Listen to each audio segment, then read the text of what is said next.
شیعہ اپنے سٹیجز پہ حضرت امام حسین اور مولا علی کا ذکر اس محبت اور عقیدت سے کر رہے ہوتے ہیں کہ وہاں پہ اللہ رسول تو کہیں نظر ہی نہیں آتے. یہ مجھے خود بتانے لگے شیعہ کے پاکستان لیول کے محقق تھے.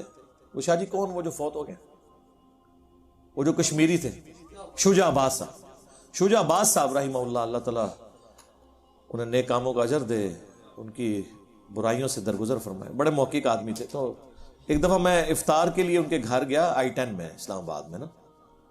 تو مجھے خود سنانے لگے, کہتے ہیں میں عرب ملکوں میں سے ایک ملک میں تھا, تو ان دنوں محرم کی مجالس وہاں پہ چل رہی تھی عرب ملکوں میں. تو وہ کہتے ہیں مجھے انہوں نے جب پتا چلا کہ میں پاکستان سے ہوں, تو انہوں نے مجھے ایک مہمان خصوصی کے طور پر, ماشاءاللہ ان کو عربی بھی آتی تھی, فارسی بھی, انگلش بھی, اردو بھی, ہے کشمیری تھے بیسیکلی. کشمیر جہاد میں بھی انہوں نے حصہ لیا ہوا تھا. خیر بعد میں وہ کشمیر جہاد کی انہوں نے سارے وہ پول بھی کھولے گئے کیا تھا جہاد. تو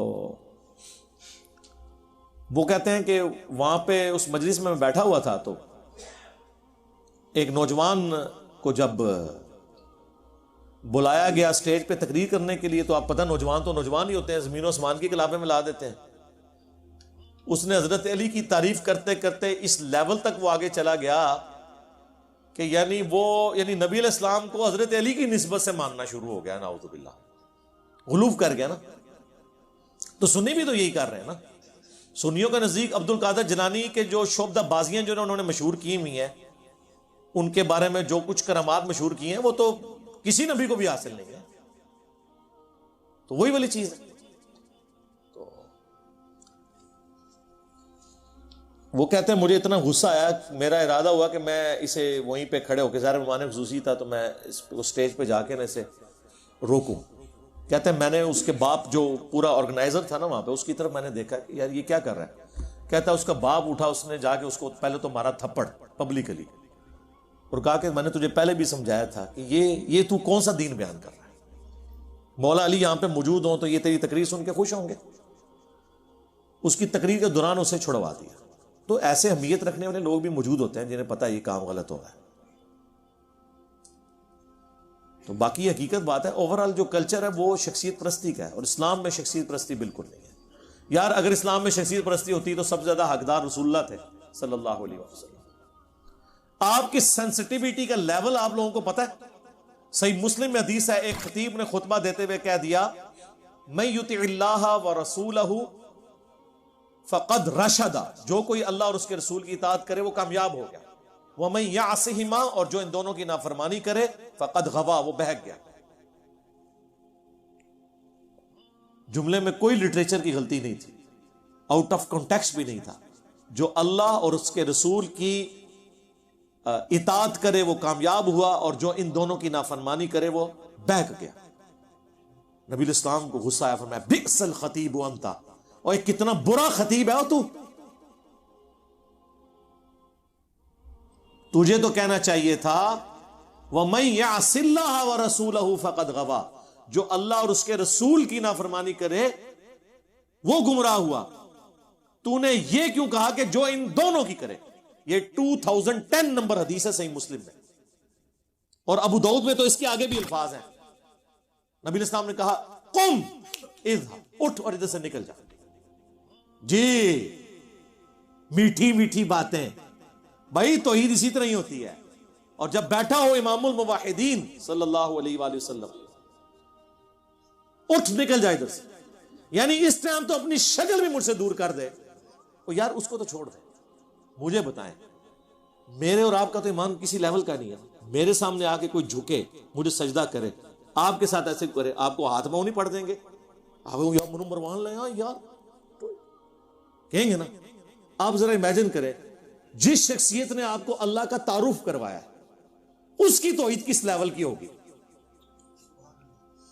جب میری آپ کی توحید اس لیول کی ہے, جس نے ساری توحید اس سے سن سن کے سیکھی ہے, تو جس نے یہ توحید سکھائی ہے اس کا لیول پھر یہی ہوگا کہ بھائی شکل گم کرے, تو نکل, قم اذهب.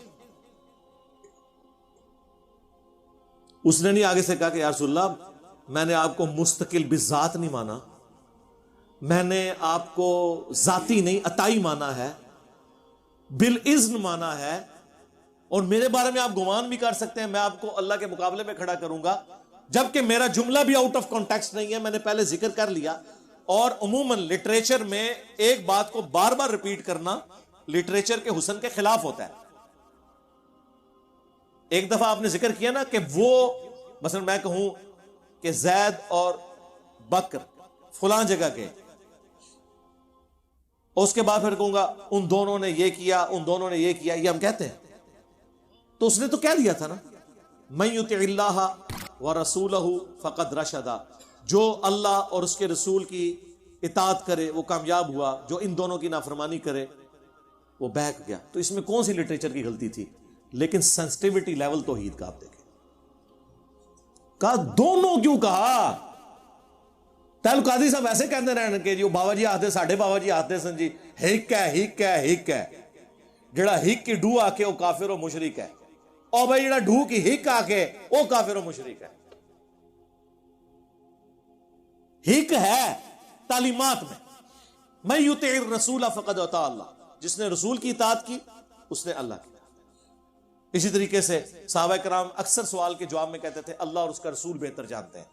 بالکل ٹھیک ہے، کیونکہ اللہ اپنے رسول کو علم دیتا تھا اور وہ آگے ٹرانسفر کرتے تھے. لیکن جہاں تکوینی امور آتے تھے انہیں کہا جاتا ہے تکوینی امور جو تقدیر سے تعلق رکھتے ہیں. تو مسند احمد میں تو یہاں تک حدیث ہے، ایک شخص نے کہہ دیا ما شاء اللہ وشئت یا رسول اللہ، جو اللہ چاہے اور جو آپ چاہیں. تو اس میں کوئی خرابی نہیں تھی، جو اللہ چاہے. وہ تو ہم اپنے ماں باپ کو بھی کہتے ہیں اتے اللہ تھلے تسی ہو ساڈے سب کچھ. لوگ نہیں کہتے، پیروں کو نہیں کہتے. آپ فرمائیں اجعلتنی للہ ندا، کیا تو نے مجھے اللہ کے مقابلے پر ند بنا دیا؟ وہی ند اندادا یحبونہم کحب اللہ، لوگوں نے ایسے ند کھڑے کر لیے ہیں کہ اللہ کو چھوڑ کر ان سے محبت کرتے ہیں. والذین آمنوا اشد حبا للہ، جبکہ اہل ایمان شدید ترین محبت اللہ سے کرتے ہیں. اللہ فرماتا ہے جیسی محبت اللہ سے کرنی ہوتی ہے وہ ان سے کر رہے ہوتے ہیں. قل بل ما شاء اللہ وحدہ، کہہ بلکہ اکیلا جو اللہ چاہے. آپ کے وہ راکٹ طیارے جو چل رہے ہوتے ہیں یہاں پہ بسیں، ان کے اوپر لکھا ہوتا ہے اللہ نبی وارث، اور اللہ کے نبی کیا کہہ رہے ہیں ما شاء اللہ وحدہ. ویسے ہمارے عام روٹین میں ٹھیک ہے، اسی طرح ہم کہتے ہیں. کسی نے انشاءاللہ اور رسول تو نہیں کہا کبھی. ہم کیا کہتے ہیں انشاءاللہ، ما شاء اللہ، سبحان اللہ. سبحان رسول تو کوئی نہیں کہتا، حالانکہ ہم رسول پاک لفظ استعمال کرتے ہیں، لیکن سر یہ پاک اور ہے، وہ تو اہل بیت بھی پاک ہے. لیکن جو اللہ کے ساتھ سبحان آتا ہے وہ صرف اللہ ہی ہے وہ والا پاک. ہاں انسان سے تو لغزش بھی ہو سکتی ہے، انبیاء کی لغزشیں قرآن میں رپورٹ نہیں ہوئی ہیں. غلطیوں سے پاک صرف اللہ. اس پہ تو خیر بولا جائے تو قرآن، اب ان جاہلوں نے قرآن تو پڑھا نہیں نا با، اس لیے جو قرآن پڑھتا ہے نا وہ کہتا ہے یار بابوں کا دین اور ہے کتابوں کا دین اور ان کو یہ فکر لگ جاتی ہے کہ یار یہ تو ہمارے بڑوں کو نہیں سمجھ آئے گی. وہ سمجھ آ جانی چاہیے تھوڑے بڑے بڑے، میں ان کو کہنے لگا بڑا وڈا کام پا کے بھیجے تھوڑے نام.